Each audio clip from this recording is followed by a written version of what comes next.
presidente do Senado, Davi Alcolumbre, ele afirmou que se o presidente da República não sancionar a lei que aumenta o número de deputados, ele vai promulgar imediatamente.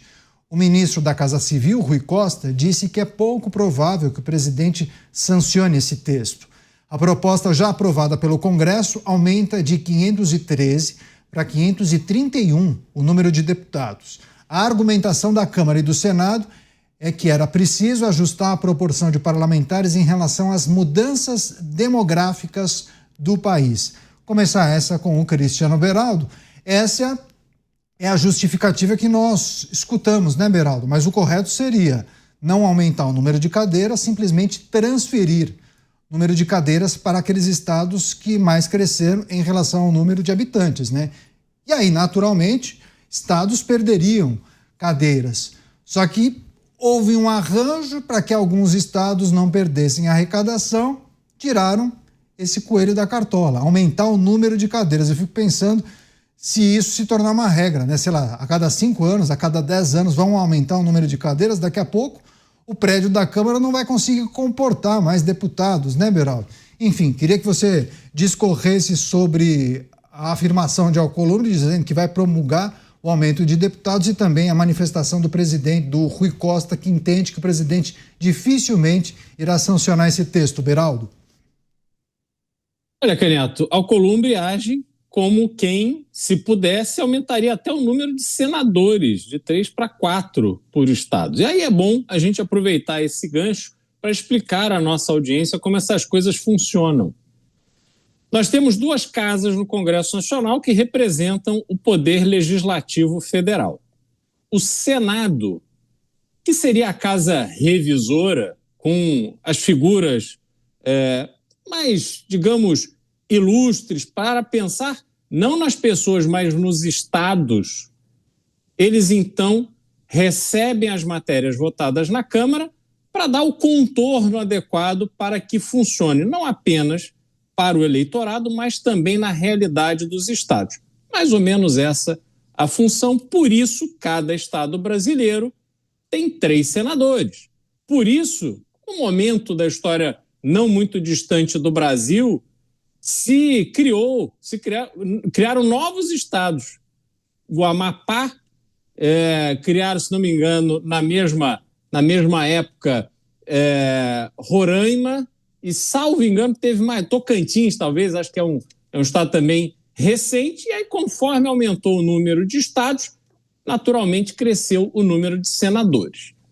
Agora, a Câmara não. A Câmara, ela tem um número mágico de 513 deputados, que foi definido, e esses 513 deputados representam a população brasileira. A regra estabelece o número de cadeiras. A regra não estabelece um deputado para um número X de habitantes brasileiros. E a regra, ela foi mal feita na origem. Por quê? Porque ela estabeleceu também um número mínimo de deputados por estado, que são 8 deputados, e também um número máximo de 70 deputados. O que isso leva? Bom, estados muito pouco habitados, como é o caso de Amapá e de Roraima, por exemplo, eles têm um deputado para um número muito menor de habitantes. Cada deputado desses estados representa um volume menor da população.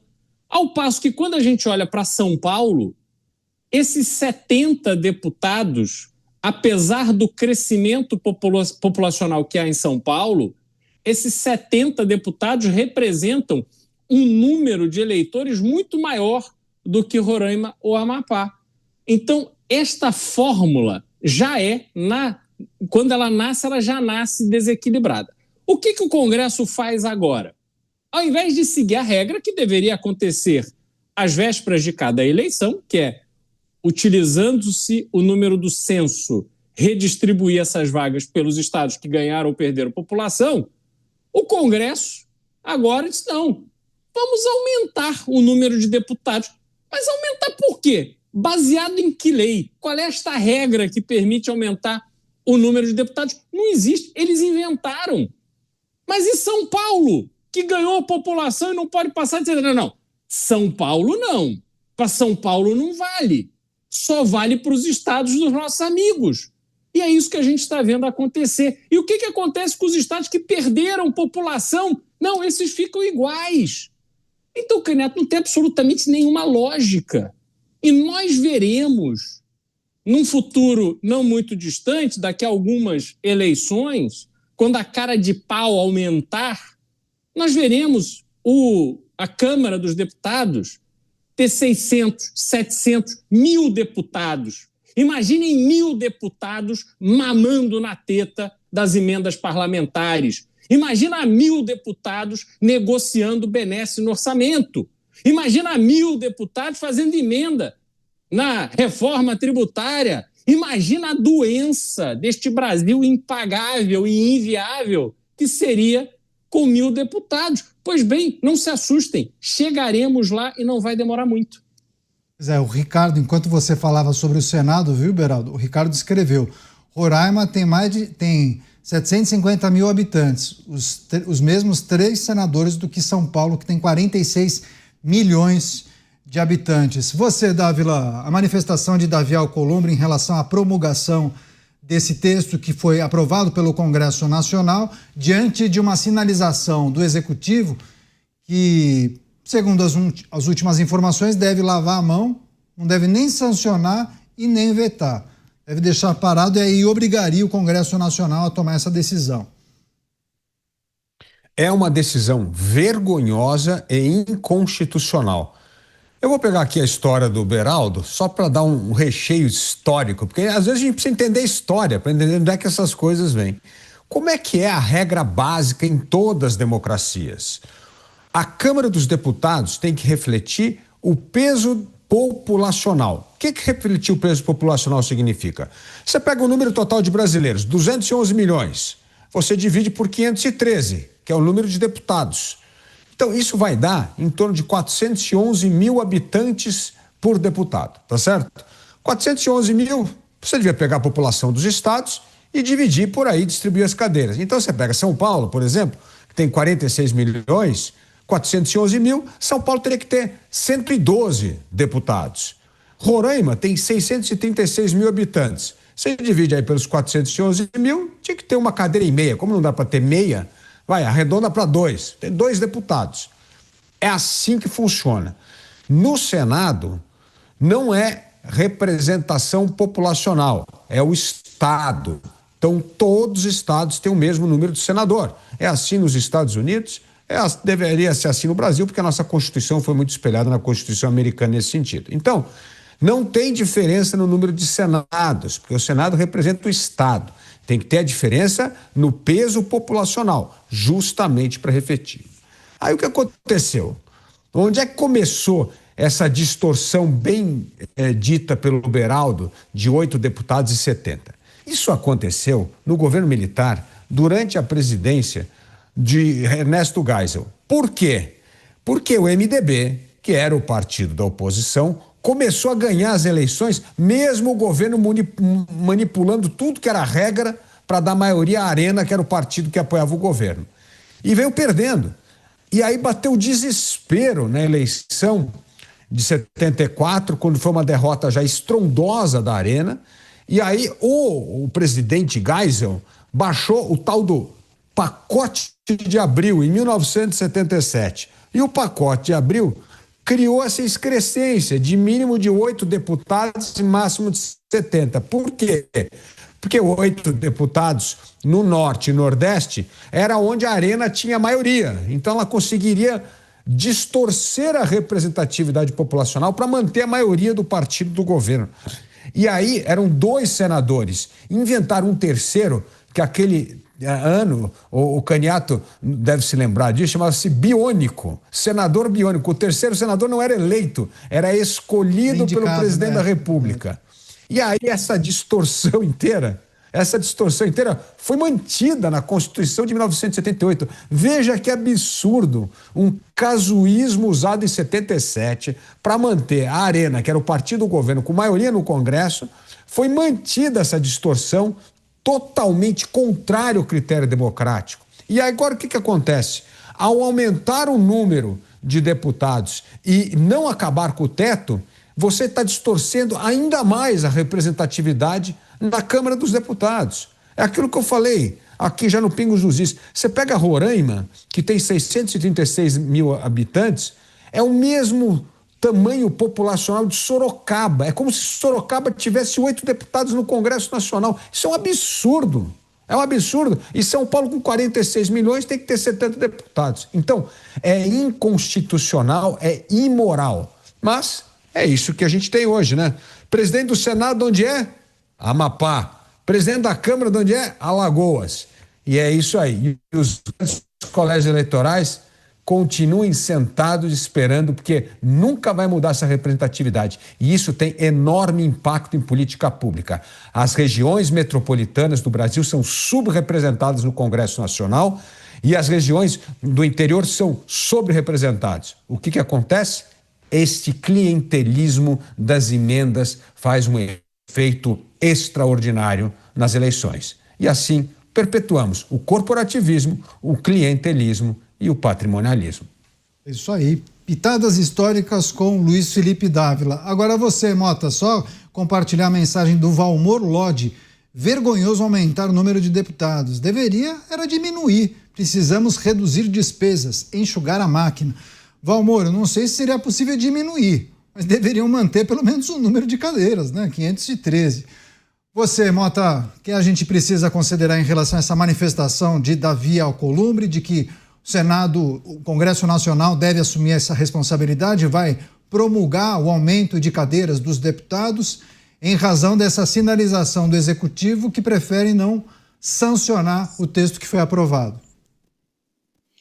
Qual é a maior necessidade do cidadão brasileiro? Qual é o maior desejo do eleitor?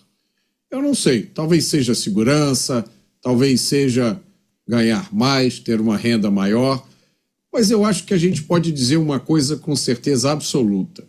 Nenhum brasileiro acorda de manhã com aquele desejo enorme de ter mais deputados. Ao contrário, há inúmeras ocasiões em que a gente se pergunta: para que serve mesmo o Congresso? Já que agora parece que o judiciário decide tudo, já que parece que os parlamentares cada vez perdem mais poder, estão mais ou menos confortáveis com isso, já que parece que boa parte deles só pensam em emendas, para que serve mesmo o Congresso Nacional? Esse projeto parece que dá uma resposta clara. O Congresso serve principalmente para servir a si mesmo. Pois é, e há vários questionamentos a respeito da atividade parlamentar, da performance de deputados e senadores, né, Beraldo? Se nós nos deparássemos com um Congresso espetacular, maravilhoso, é só a gente lembrar qual foi a notícia que nós abrimos hoje, o programa, né? Se as pessoas puxarem pela memória, qual foi a notícia? Uma investigação que trata de desvios em processos licitatórios, emendas que teriam sido destinadas a municípios de um estado do Nordeste, investigação contra um deputado federal, enfim. Mas se o nosso Congresso performasse muito bem, né, talvez essa notícia nem precisaria ser analisada pelos comentaristas dos programas jornalísticos, né, Beraldo? Agora, há muitas dúvidas em relação à atividade parlamentar com 513 deputados. Fico imaginando se aumentar o número de cadeiras, né? Renato, é triste a dinâmica que se estabeleceu na esfera pública brasileira. Aquelas pessoas que exercem função de poder hoje, elas, em geral, estão preocupadas com os seus próprios interesses. Elas têm um projeto pessoal, seja um projeto de poder, seja um projeto de se beneficiar deste poder. Aqueles congressistas, e louvavelmente temos alguns de excepcional qualidade, pessoas que têm um verdadeiro compromisso com o Brasil e que estão em Brasília, e a gente pode estender isso também para as assembleias legislativas e também para as câmaras municipais. Nós temos poucas, mas honrosas exceções a essa regra, são pessoas que estão comprometidas e trabalham a sério para efetivamente fazerem a diferença. Mas esta minoria, ela é atropelada. Esta minoria, ela não consegue espaço, em geral, compatível com o espaço que aqueles que manipulam, inclusive a verba de publicidade que os governos usam para trazerem aqueles veículos que fazem parceria com o governo e se recusam a falar mal. Então a gente vê de forma muito clara quem é que manda nesse jogo do poder brasileiro. Nessa dinâmica, o interesse do povo, o interesse da população é absolutamente irrelevante. O que existe é um interesse eleitoral. Se eu fizer isso aqui, o meu eleitorado vai se importar? Ele vai continuar me dando voto? Aquele meu cabo eleitoral, aquele vereador, o prefeito, esses aí que garantem a minha eleição, isso vai fazer diferença na vida deles? Não, não vai. Eu vou continuar mandando emenda, eles vão continuar usando esses milhões de reais da emenda para se beneficiarem localmente e está tudo certo. E ele dá de ombros. Muitos candidatos, a gente precisa reconhecer, sequer tem QI suficiente para compreender o papel que deveriam exercer. Essa é a realidade que temos lá. Tornou-se folclórico. Nós temos algumas figuras que são conhecidas pela ignorância, que são conhecidas pelas bobagens que falam, pelo desinteresse de levar a sério a atividade política.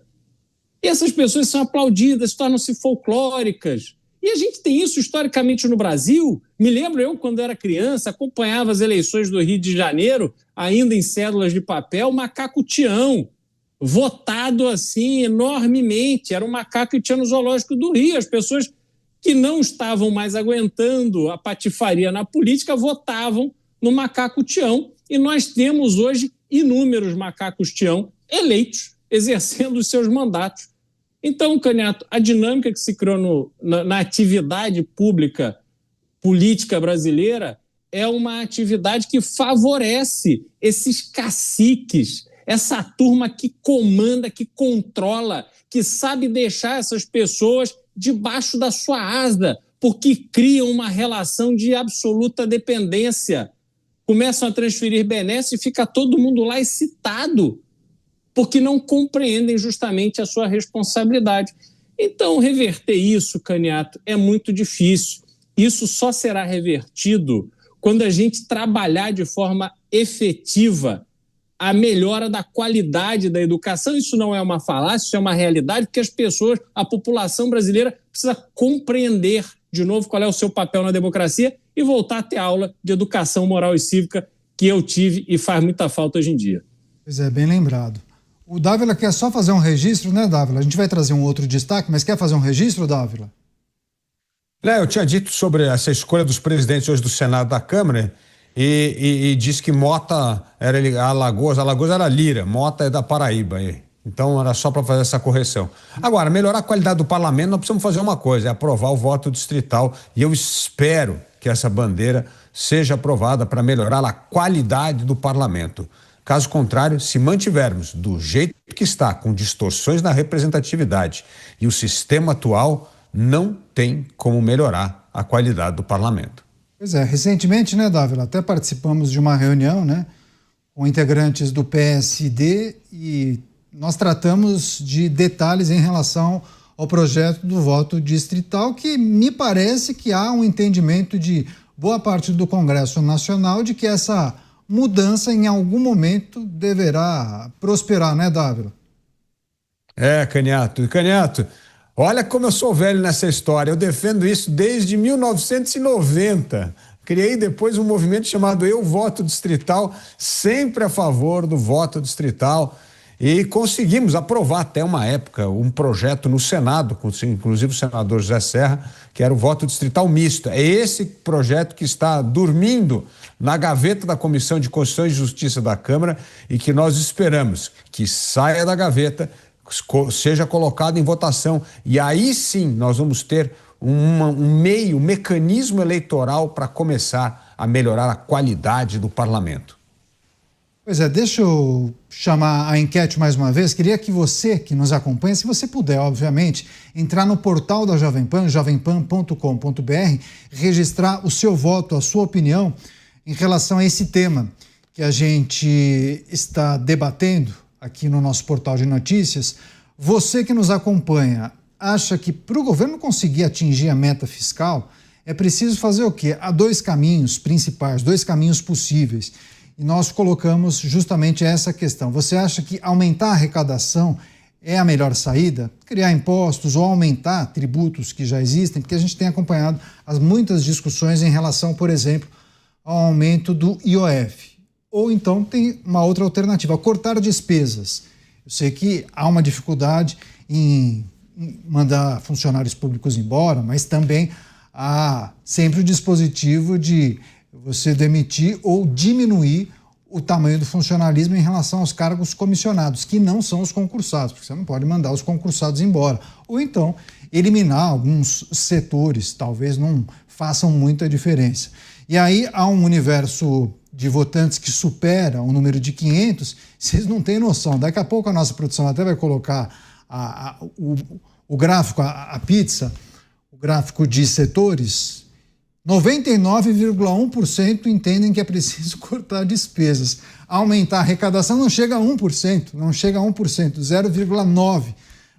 Há algumas pessoas que entendem que é preciso aumentar a arrecadação, criar novos impostos e tributos. Agradeço as pessoas que já participaram. Daqui a pouco eu vou trazer novas parciais. Pelo visto, difícil, hein? Uma reversão, mas a gente vai seguir acompanhando e monitorando.